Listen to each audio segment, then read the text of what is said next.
रामकृष्ण हरी माऊली. आज आपण आजच्या व्हिडिओमध्ये संत तुकारामाचा एक अभंग लक्षात घेतलेला आहे. त्याचा अभ्यास आपण केलेला आहे.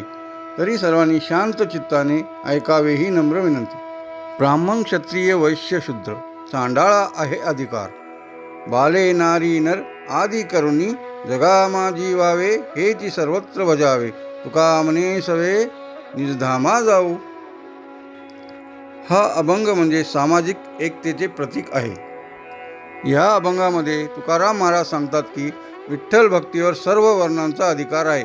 मग तो ब्राह्मण असो, क्षत्रिय असो किंवा वैश्य शूद्र असो किंवा स्त्री असो, लहान मुले असो किंवा म्हातारा मनुष्य असो, सर्वांचा सारखाच अधिकार आहे.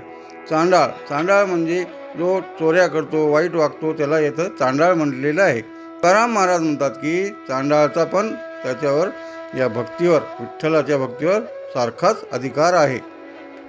अक्षरशः कुणीही विठ्ठल भक्ती करून मोक्ष प्राप्त करू शकतो, असे श्री तुकाराम महाराज म्हणतात. बोला पुंडलिक वरदेहार विठ्ठल, श्री गुरु ज्ञानदेव तुकाराम पंढरीनाथ भगवान की जय. माऊली ज्ञानेश्वर महाराज की जय. संत तुकाराम महाराज की जय.